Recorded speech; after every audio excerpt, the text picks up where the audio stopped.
नमस्ते। तो किसी मित्र का कल एक मैसेज आया। उन्होंने कहा कि मैं बहुत कंफ्यूज्ड हूँ। मेरे मन में बहुत प्रश्न आते हैं। क्या भगवान होता है, नहीं होता?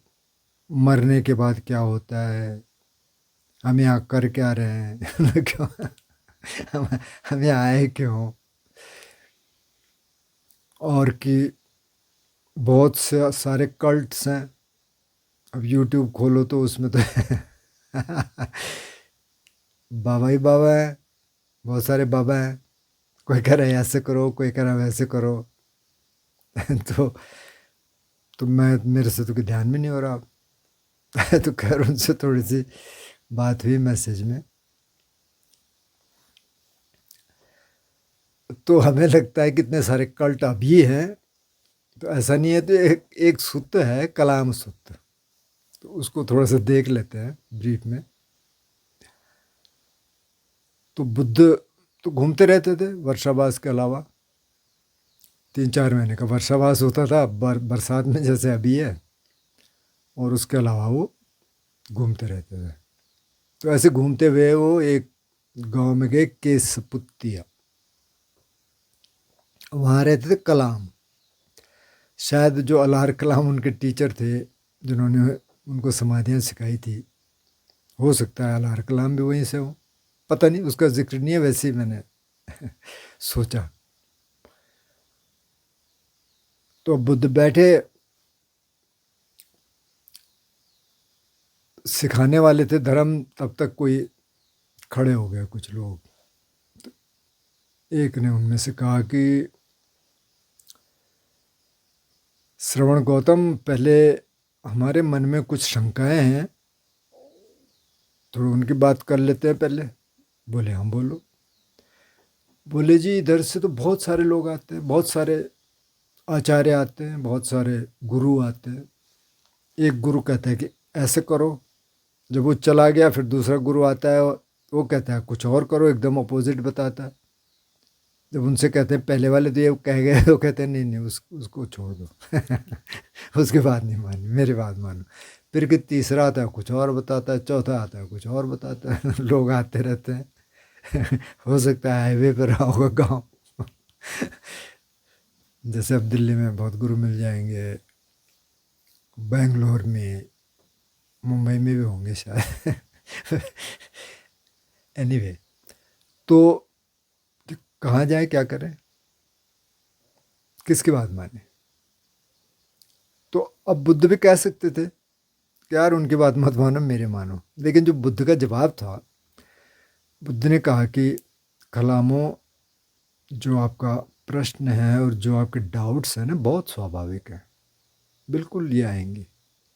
जब इतने तरह के लोग आएंगे, इतने तरह के आचार्य गुरु अलग अलग बात कहेंगे, कि तो आपका कंफ्यूज होना बहुत लाजमी है। फिर वो ये सूत्र देते हैं। ये सूत्र बाय द वे बहुत फेमस है, इसी के कारण वेस्टर्नर्स को भी बहुत सूट करता है। अच्छा, जनरली जो इस सूत्र की चर्चा करते हैं वो पहला पार्ट का कहते हैं। तो मैं बताता हूँ पहला पार्ट कौन सा है, दूसरा पार्ट कौन सा है। तो फिर वो उनसे कहते हैं, देखो, अगर कोई परंपरा चली आ रही है, कोई ट्रेडिशन है, बहुत पहले से चला आ रहा है, कोई उस ट्रेडिशन का व्यक्ति आ जाता है, आप उसकी बात मत मानो। कुछ सुनी सुनाई बात है, आपने सुनी दादा से, परदादा से, उन्होंने औरों से, और आप कहें नहीं जी, हमारे तो ये मतलब पूरी पुश्तैनी है ये तो। हम जैसे होता है ना आजकल के, हमारे गुरु तो वो हैं जी। ठीक है, बोले मत मानना। अगर कोई आपको लगता है कि अरे ये तो बहुत बड़ा गुरु है भाई, अब इसके सामने तो कुछ हो ही नहीं सकता, अच्छे अच्छों से शास्त्रार्थ करते हैं, हार जाते हैं सब लोग, वो कुछ कहे, आप उसकी बात मत मानना।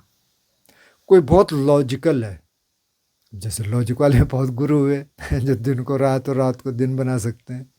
वो कह सकते हैं शराब पियो, कोई दिक्कत नहीं है, नशा कर लो, कोई दिक्कत नहीं है, बिल्कुल लॉजिक से समझा देंगे। आप कहेंगे हाँ यार बिल्कुल, आपने छोड़ रखी थी, आप फिर पहुंच गए ठेके पे। गुरु जी ने तो कह दिया। और फिर उसी को लॉजिक बना के बता देंगे कि तो खराब है, तो फिर कन्फ्यूज होना ही होना है। एक ही गुरु भी कर सकता है कन्फ्यूज। तो उन्होंने कहा कोई ऐसा है बहुत लॉजिकल है, मत मान। कोई ऐसा है कि आपको लगा कि यार वो ये बात कह रहा है और वो बात सही है, अर्थात दूसरी बात भी सही है, इन्फेरेंस पे मत मानना। बहुत सारे लोग कह रहे हैं कि जी हाँ ठीक है जी, हम तो हो के आए जी, मत मानना। कोई बहुत स्ट्रांग ओपिनियन है किसी का और वो बोल रहा है तो आप तो कुछ कर नहीं सकते वहाँ पे, मत मानना। किसी को धर्म ग्रंथों का बहुत अध्ययन किया है और धर्म ग्रंथों के आधार पे बोल रहे हैं, तो आजकल बहुत सारे लोग बोलते हैं धर्म ग्रंथों के आधार पे, मत मानना। कोई बहुत ज्ञानी है, अब धर्म ग्रंथ भी उसमें आ जाएंगे, लेकिन और तरह का भी ज्ञान हो सकता है, वो कुछ कह रहा है तो मत मानना। उन्होंने जो जो तरीके हो सकते थे वो मत मानना। तो अब इस पहले पार्ट को मैग्नीफाई किया जाता है, दूसरे पार्ट की बात ज़्यादातर लोग नहीं करते। तो उन्होंने कहा कि क्या मानना है। देखिए, जब आप किसी चीज़ को मानने वाले हैं तो पहले तो उसको दो कसौटी पे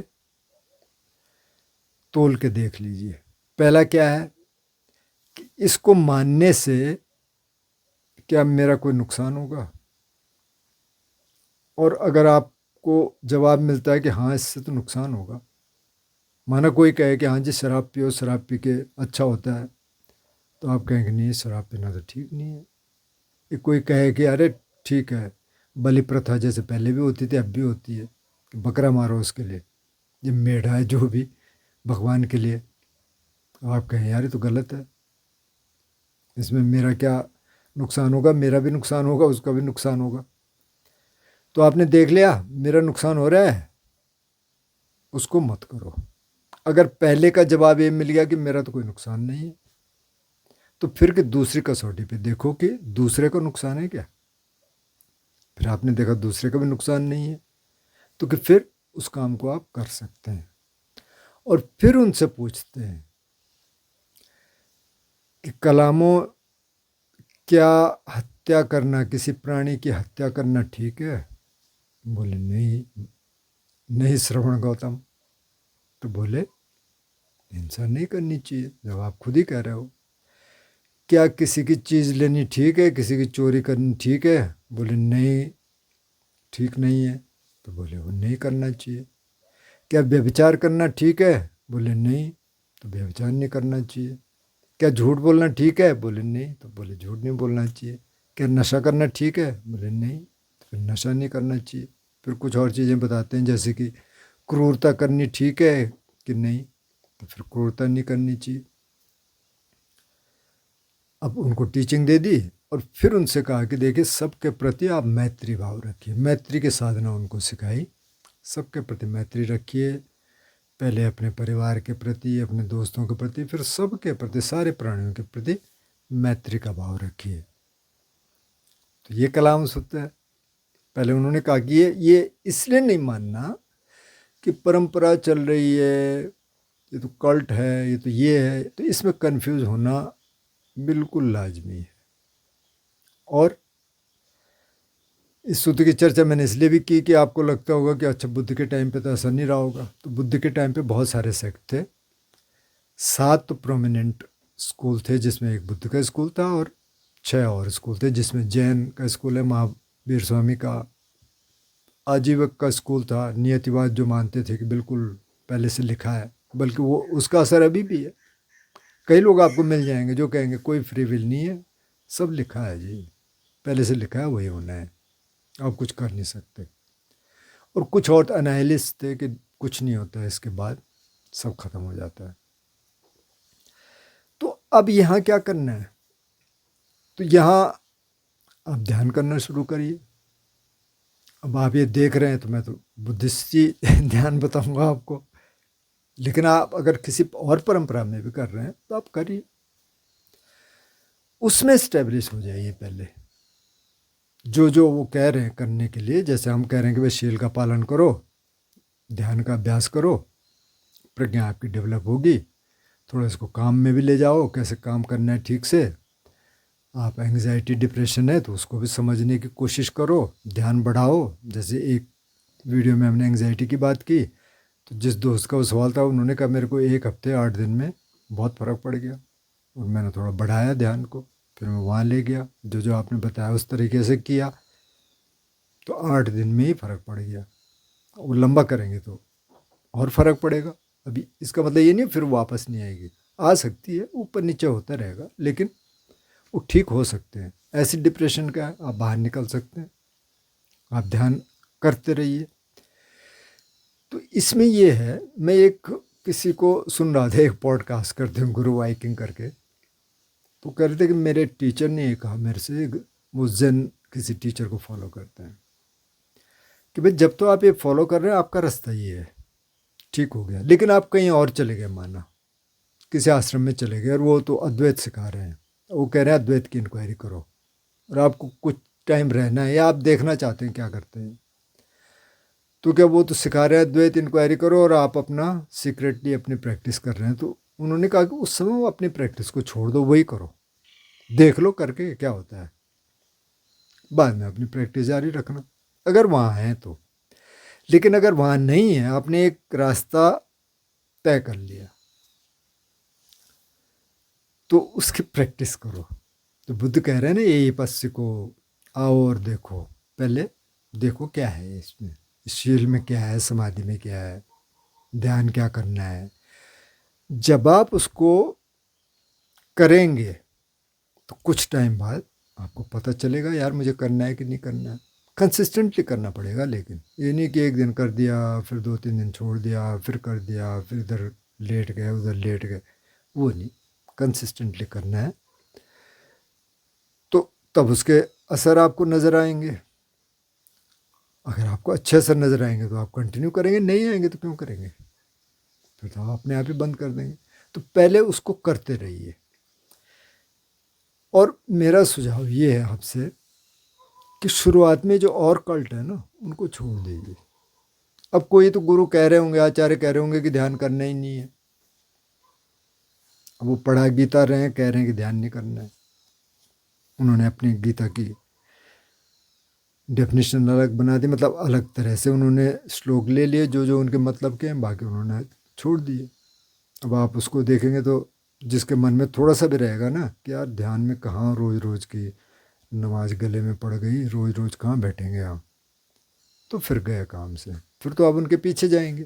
फिर हो सकता है कुछ टाइम बाद आपको लगे कि नहीं यार ये तो गलत बोल रहा है, ध्यान से तो मन प्यूरिफाई होता है, अब अपनी आदतें बदल रहे हैं, आप अच्छी तरह जीने की कोशिश कर रहे हैं, तो कुछ और ही कह रहे हैं। फिर आप वापस, हो सकता है ना आए।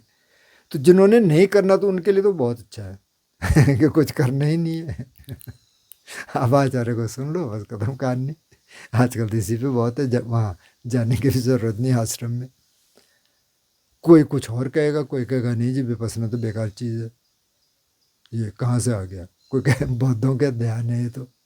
कोई कह रहा था मुझसे कि मेरे से कहते हैं कि यार तुम कहाँ चक्कर में पड़ गए इसके, तुम्हें पता नहीं है ये तो दलित लोगों का है तो मैंने कहा बोल दो यार, मैं भी दलित हूँ, क्या फ़र्क पड़ गया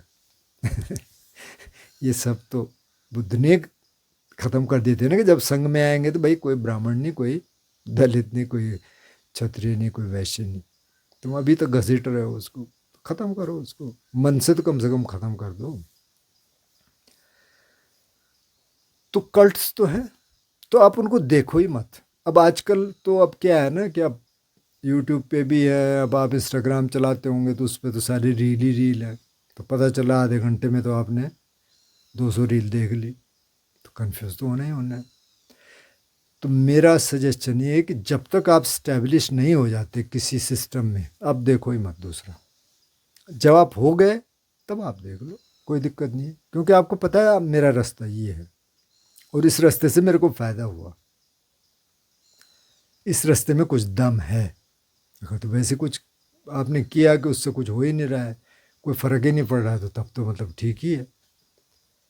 और अगर आपको लगता है कि हाँ इसमें दम है, तो आप वो देखो ही मत, ये कल्ट फल्ट सब हटा दो, कुछ नहीं देखना, बस मेरे को इस रास्ते पे चलना है, उसके फिर आपको और चीज़ें मिलेंगी। जैसे आप बुद्धिज़्म का देखना चाहें, बहुत मसाला है, अब उसी का देख लो। फिर इसमें भी थेरावाद देखो, फिर वज्रयाना, फिर दूसरा याना, महायाना, वो नहीं, फिर उसमें कंफ्यूज हो सकते हैं। हालांकि वो थोड़े से आगे की चीज़ है, लेकिन उसमें फिर से कंफ्यूज हो जाएंगे, क्योंकि महायाना तो कुछ और कह रहा है, वज्रयाना कुछ, अब वज्रयाना में तो पता नहीं क्या क्या है। जैसे वज्रयाना पे हमने एक वीडियो बनाया, तो किसी दोस्त ने कहा कि आपने कैसे कह दिया, मतलब उन्होंने पूरी बात कही नहीं, मैं समझा नहीं, पर वो कहना चाह रहे थे कुछ और। तो अब पता नहीं क्या क्या है ना वज्रयाना में, तो क्या क्या उसमें, तो क्या क्या कहेंगे, बड़ा मुश्किल काम है। तो कल्ट से बाहर आने का तरीका ये है कि आप जो काम कर रहे हैं उसको करते रहिए, जिस रास्ते पे आप हैं, जो ध्यान विधि आप कर रहे हैं उसको करते रहिए। अगर 2 4 6 महीने में आपको कुछ फ़ायदा होता है तो आप करेंगे स्वाभाविक रूप से, नहीं होगा तो आप छोड़ देंगे, लेकिन पहले उसको करके देखिए, 5 शील का पालन करिए। अब आपके सवाल जो है कि मरने के बाद क्या होता है, तो मरने के बाद क्या होता है, अगर मेरे पर्सनल एक्सपीरियंस पूछेंगे तो मुझे तो नहीं मालूम, मैं तो मरा नहीं अभी, और जब मर जाऊंगा तो मैं वापस आके कैसे आपको बताऊंगा कि क्या होता है जी। अगर कुछ होता है तो नहीं बता सकते ना, मतलब एनडीए वाले तो बता रहे हैं, पर लोग कह सकते हैं भाई तुम्हारे पास क्या प्रूफ है, तो प्रूफ क्या बताएंगे। वो कह रहे हैं कि हम मर गए थे, लोगों ने भी देखा मर गए थे, उन्होंने कहा भाई ऐसे ऐसे एक्सपीरियंस हुआ, तो कुछ है आफ्टर लाइफ। बहुत सारे बच्चों के ऐसे एक्सपीरियंसेस हैं जिन्होंने अपने पूर्व जन्म बताए, उनको ले गए वहाँ वर्जीनिया यूनिवर्सिटी में, इस पर बहुत काम हुआ।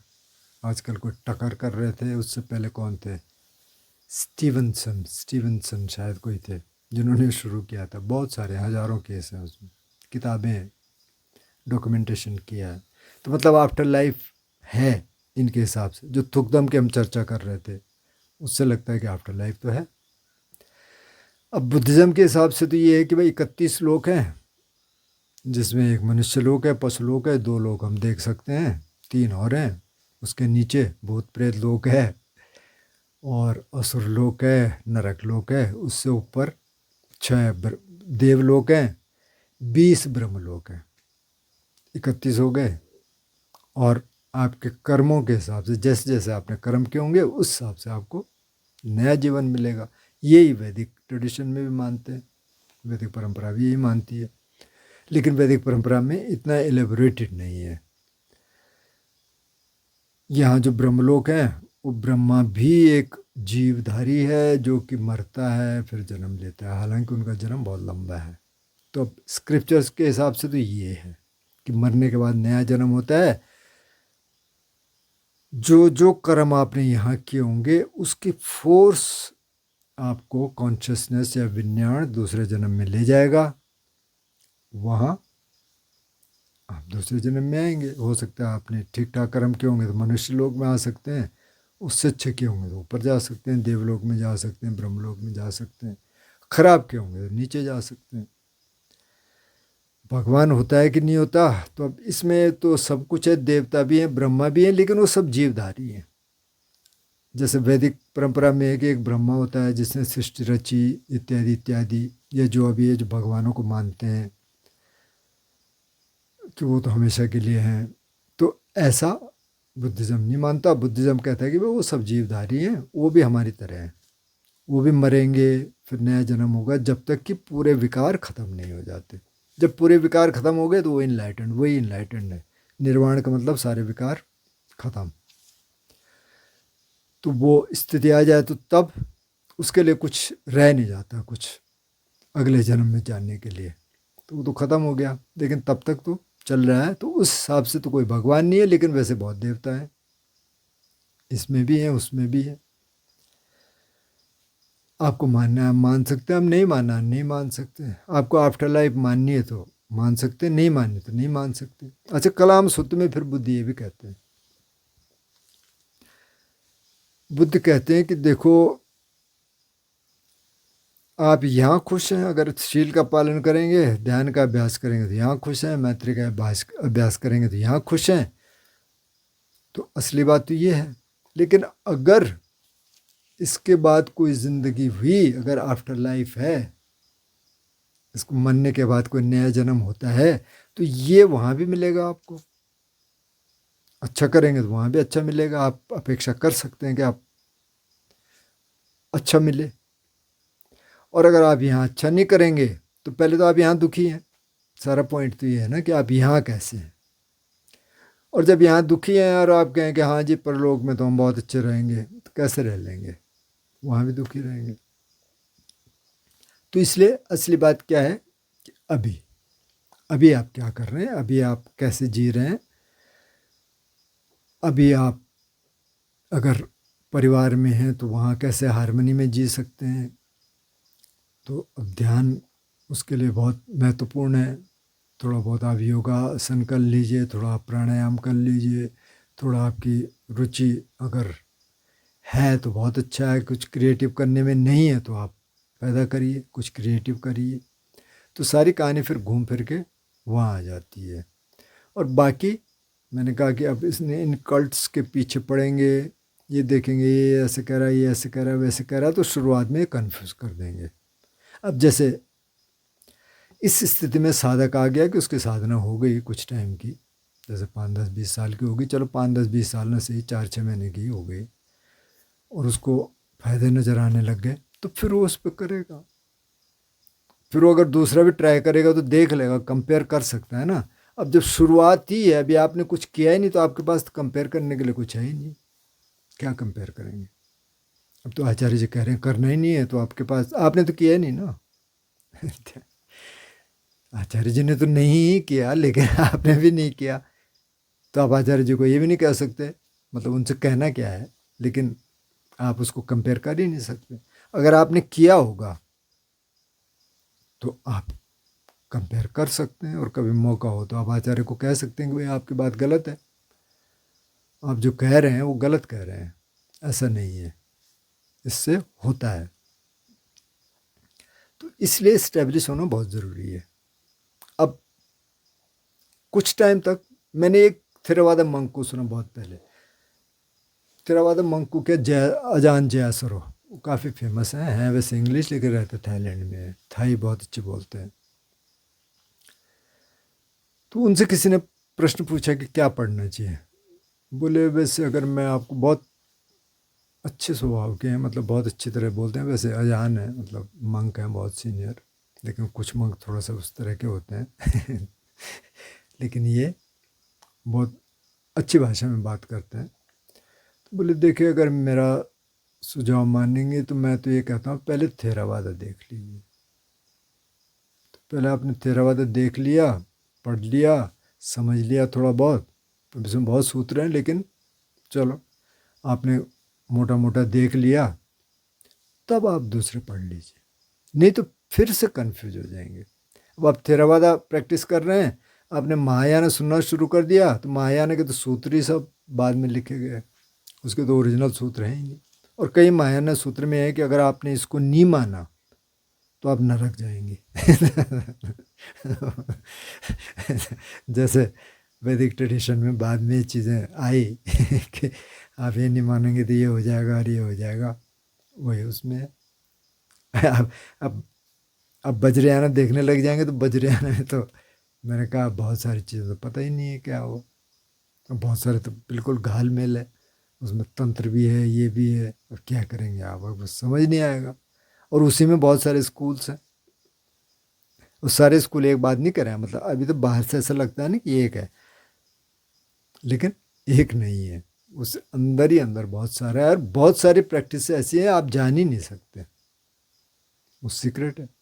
वही जान सकता है कि जो उस रास्ते पे चल रहा है और उनको लगता है कि अच्छा इसका यही रास्ता है, ये यहाँ से बदलेगा नहीं, तब ग्रेजुअली उसको सिखाएंगे। और बहुत सारी खतरनाक प्रैक्टिसेस भी हैं जो बाहर आता नहीं है बाय द वे, क्योंकि सीक्रेट है ना, तो बाहर कैसे आएगा, लेकिन कि बहुत डेंजरस प्रैक्टिसेस भी हैं। तो खैर अब आपने उधर जाना शुरू कर दिया और कर आप ये रहे हैं, तो फिर आप फिर से कन्फ्यूज हो जाएंगे। तो पहले आप यही देखिए, और इसमें बहुत कॉम्प्लिकेटेड मत करिए। आप शील का पालन कर रहे हैं, ठीक है। आप ध्यान का अभ्यास कर रहे हैं, ठीक है। इस ध्यान को आप लेके आइए जीवन में और कोशिश करिए उसको और समझने की। तो आप ये सुन ही रहे हैं, कुछ डिस्कोर्सेज सुन लीजिए थेरावादा के। 37 बोधिपक्षीय धर्म देख लीजिए, उसमें बुद्ध ने क्या कहा। और वहाँ जो डाउट आते हैं उनको क्लियर करते रहिए। तो आप पूछ सकते हैं, जो जो मुझे पता होगा मैं भी बता सकता हूँ, मुझे नहीं पता होगा तो कहीं से देखेंगे, पढ़ेंगे, सूत्रों में देखेंगे क्या है। तो इस हिसाब से चलेंगे तो ये सब कन्फ्यूजन थोड़ा कम हो जाएंगे। और बाकी ये देख ही क्यों रहे हो, फ़ोन पे तो उतना ही देखो जितना ज़रूरी है, बाकी क्या करना है उसमें फालतू का। देखनी में रील्स तो ऐसे देख लो कि भाई जिससे कन्फ्यूजन ना हो, नहीं तो कन्फ्यूजन होगा। तो इसमें थोड़ी सी सावधानियाँ रखनी ज़रूरी हैं। आपको अपने को थोड़ा सा ठीक रखना पड़ेगा। पहले ये समझना पड़ेगा किस रास्ते पे चल रहे हैं, ये रास्ता बता क्या रहा है। जो बुद्ध ने कहा भाई इसमें मेरा नुकसान तो नहीं है, दूसरों का नुकसान तो नहीं है। जब आपको लग जाए कि हाँ भाई ना मेरा नुकसान है ना किसी का नुकसान है, इस ध्यान से फ़ायदा होता है, तो आप करते रहिए। फिर आपको इन कल्ट से ज़्यादा प्रॉब्लम नहीं होगी। नमस्ते।